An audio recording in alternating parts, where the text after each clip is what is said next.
자, 창세기 20장 1절에서 17절 말씀, 주님 너무 편애하는 것 아닌가요? 라는 제목입니다. 하나님이 너무 오늘 본문 말씀 보면 아브라함을 너무 편애하는 것 아닌가.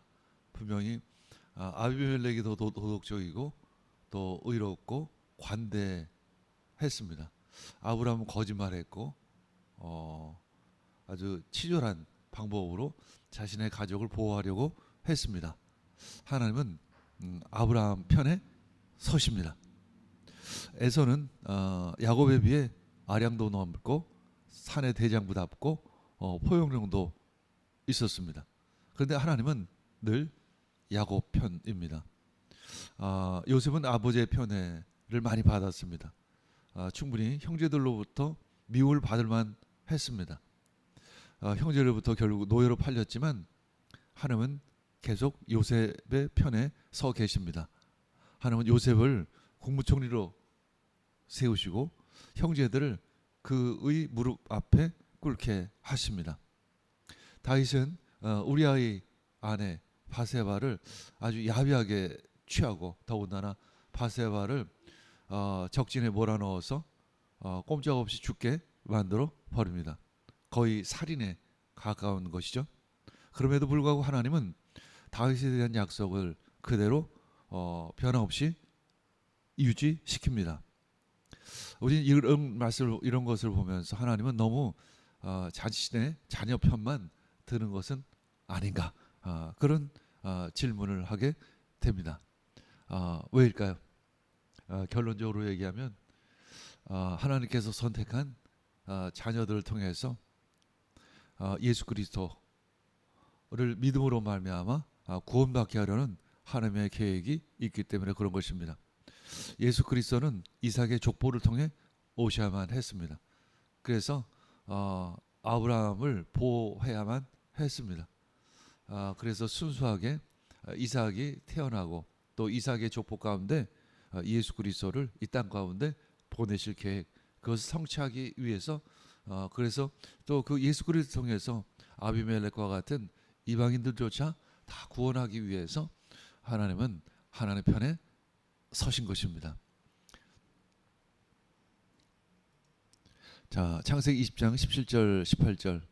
자, 아브라함이 하나님께 기도하며 하나님의 아비멜렉과 그의 여종을 치료하사 출산하게 하셨으니 여호와께서 이왕에 아브라함의 아내 사라의 일로 아비멜렉의 집의 모든 태를 닫으셨음이었더라. 모든 것이 하나님은 자녀들의 편에 서 계십니다. 왜냐하면 우리들을 통해서 많은 영혼들을 구원하기 위한 하나님의 뜻입니다. 자, 우리 1절에서 7절에는 어떤 내용이 있을까요? 1절에서 7절. 자, 창세기 12장의 실수를 반복하는 비겁한 아브라함의 모습을 보죠. 아브라함은 창세기 12장에서도 이제 기근으로 애굽으로 내려가면서 자신의 아내 사라에게 이제 나의 누이라고 하자. 그래야만 우리 가족을 보호할 수 있다. 이렇게 거짓말했는데 결국 또 이제 거짓말을 합니다. 그때 아비멜렉이 이제 사라를 취하려는 순간 하나님은 간섭하십니다. 아비멜렉에게 말씀하시죠. Don't touch, 건드리지 말라. 사례를 건드리지 말라. 네가 온전한 마음으로 잘 알지 못하고 남의 아내인 것을 알지 못하고 한 것을 알기 때문이다. 그래서 내가 경고한다. 이제 꿈에 나타나셔서 경고하신 것입니다. 돌이킬 사실 기회를 주신 것입니다. 바로 징벌을 하거나 심판을 주신 것은 아니다라는 거죠. 하나님은 특별히 내년에 사라에게 아들 이삭을 잉태할 계획을 가지고 계셨기 때문에 더더욱 급하게 하나님은 간섭하셨습니다. 그래서 신속하게 그 모든 사태를 수습하셔야만 했던 것이죠. 늘 인간은 사고 덩어리입니다. 1년만 좀 잘 실수하지 말고 참고 기다리면 좋은 일이 있을 텐데 좋은 일이 있을 텐데 그것을 하나님의 뜻과 하나님의 계획을 오히려 방해하는 그러한 아브라함의 모습을 보게 됩니다. 자, 1절에서 7절 어떤 내용이 있을까?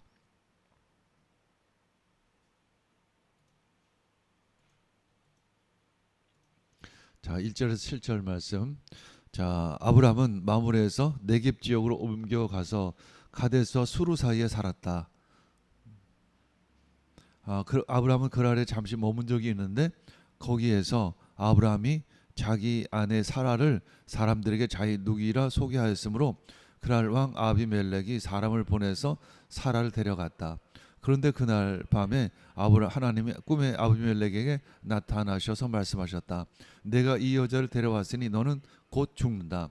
이 여자는 남편이 있는 여자다.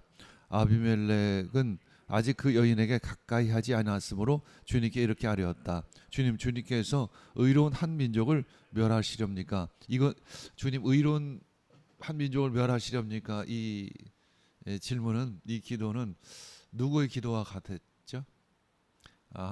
천사 셋이 소돔을 멸할 계획을 가지고 계셨을 때, 그런 말씀을 전했을 때 아브라함이 중보했습니다.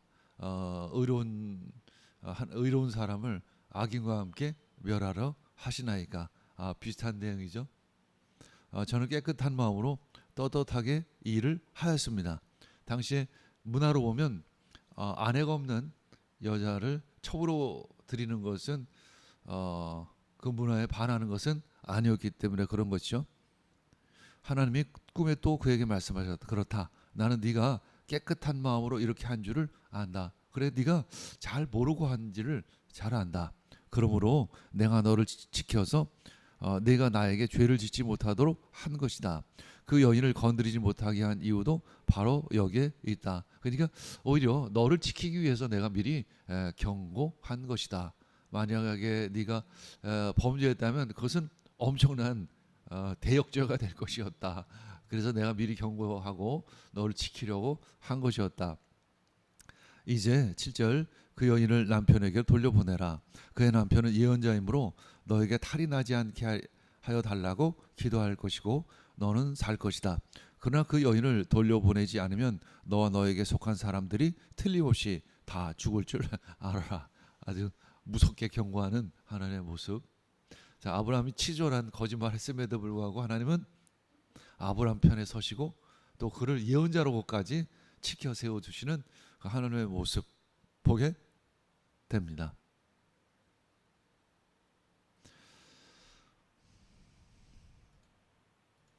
자, 8절에 13절에는 어떤 내용이 있을까? 아비멜렉은 아브라함을 데려다가 책망하죠. 당연히 기분이 나쁘죠. 아브라함의 잘못이죠, 사실은. 근본적으로 아브라함의 잘못입니다. 아브라함은 그랄이 하나님을 두려움이 없는 것으로 생각했어요. 그래서 자신을 해칠 것이라는 오해를 가지고 있었기 때문에 그는 스스로 자신의 가족을 지키기 위해서 또 아내를 누이라고 하는 거짓말을 했던 것이죠. 결국 하나님은 아비멜렉을 통해 그 비겁한 아브라함의 잘못을 지적하십니다. 자, 8절에 13절 읽겠습니다. 다음 날 아침에 아비멜렉은 일찍 일어나서 신하들을 다 불렀다. 그들은 왕에게 일어난 일들을 다 듣고서 매우 두려워하였다. 9절 아비멜렉은 아브라함을 불러들여서 이제 호통을 치기 시작합니다. 야단마다 싸죠, 사실은. 야단마다 싸죠.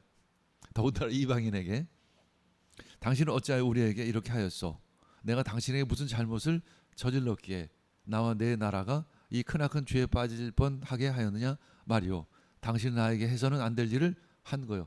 하나님은 이렇게 아비멜렉을 이 아브라함을 책망하는 것까지 막지는 않으셨어요, 그렇죠? 그러니까 내버려 두신 거죠. 왜냐하면 아브라함이 욕먹을만 했으니까.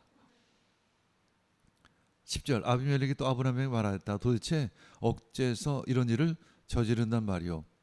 11절 아브라함이 대답하였다. 이곳에서는 사람들이 아무도 하나님을 두려워하지 않으니까 나의 아내를 빼앗으려고 할 때는 사람들이 나를 죽일 것이라고 생각하였습니다. 12절 그러나 사실을 말씀드리면 나의 아내가 나의 누이라는 것이 틀린 말은 아닙니다. 그래도 변명거리는 있죠. 변명거리는 있습니다. 아내는 나와는 어머니는 다르지만 아버지는 같은 이복 누이이기 때문입니다. 13절 하나님이 나를 아버지 집에서 떠나서 여러 나라로 두루 다니게 하실 때 내가 아내에게 부탁한 말이 있습니다. 우리가 어느 곳으로 가든지 사람들이 나를 두고서 묻거든 그대는 나를 오라버니라고 하시오. 이것이 그대가 나에게 베풀 수 있는 은혜요라고 말한 바 있습니다. 한마디로 한두 번이 아니라는 것입니다. 그 버릇을 그 나쁜 버릇을 버리지 못하는 아브라함, 늙어도 철이 들지 않는 아브라함, 늙어도 변하지 않는 그 아브라함의 모습을 우리는 보게 됩니다. 자, 14절에서 18절은 어떤 내용이 있을까? 하지만 하나님은 아브라함의 기도를 통해 아비멜렉의 집에 태를 열어 주셔서 자손을 번성케 하십니다. 하나님이 아브라함의 편에 서신 이유는 약속의 씨인 이삭 때문이었습니다. 예수 그리스도는 이삭의 족보를 통해 오셔야 했습니다. 아비멜렉과 같은 이방인도 예수 그리스도로 말미암아 구원받게 하려는 하나님의 계획이 있기 때문입니다. 물론 하나님은 자신의 자녀를 지켜주시고 보호하여 주십니다. 그러나 궁극적으로 우리들의 자녀를 보호하려고 했던 목적은 또한 우리들을 통해서 많은 이방인들을 구원하고자 하는 하나님의 계획이 있기 때문에 그런 것이죠. 그래서 하나님은 늘 우리 편에 서 계시는 것이죠. 그리고 때로는 우리들에게 은사도 주십니다. 아브라함을 예언자라고 하시고 또 아브라함의 기도를 통해서 치료하시고 회복시키시는 그러한 모습도 바라보게 되는 것입니다. 자, 우리 14에서 18절 읽겠습니다. 아비멜렉이 아브라함에게 양떼와 소떼와 남종과 여종을 선물로 주고 아내 사라도 아브라함에게 돌려보냈다. 아비멜렉이 아브라함에게 말하였다. 나의 땅이 당신 앞에 있으니 원하는 곳이 어디 있든지 가서 거기에서 자리를 잡으시오. 그리고 사라에게는 이렇게 말하였다. 나는 그대의 오라버니에게 은 1,000세겔을 주었소. 이것은 그대와 함께 있는 여러 사람에게서 그대가 받은 부끄러움을 조금이나마 덜어보려는 나의 성의 표시요. 그대가 결백하다는 것을 모두가 알게 될 것이요. 아브라함이 하나님께 기도하니 하나님이 아비멜렉과 그의 아내와 그의 여종들이 다시 아이를 가질 수 있도록 태를 열어 주셨습니다. 결국 하나님은 또 아브라함을 통해서 아브라함의 중보를 통해서 아비멜렉의 그 가문의 태를 열어주시는 그런 것을 보게 됩니다. 하나님은 늘 우리 편에 서 계십니다. 18절 아비멜렉이 아브라함의 아내 사레를 데려간 일로 주님께서는 전에 아비멜렉 집안의 모든 여자의 태를 닫으셨었다.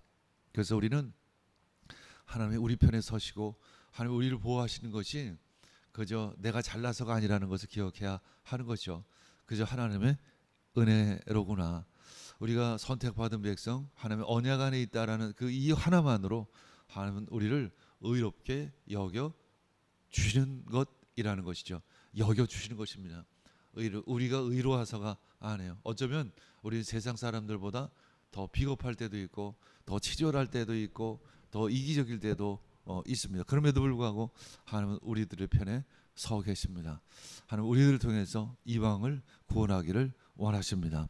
세상의 빛과 소금이 되어지는 귀한 하나님의 자녀들 되기를 축복합니다. 아멘. 자, 마태복음 1장 1절 2절 읽겠습니다. 아브라함의 자손이요 다윗의 자손 예수 그리스도의 계보는 이러하다. 아브라함은 이삭을 낳고 이삭은 야곱을 낳고 야곱은 유다와 그의 형제를 낳고 그리고 그 가문 가운데 예수 그리스도가 이 땅 가운데 오시는 것입니다. 아멘. 그 예수 그리스도 그 믿음을 통해 하나님의 나라를 구하는 여러분들 되기를 축복합니다. 아멘.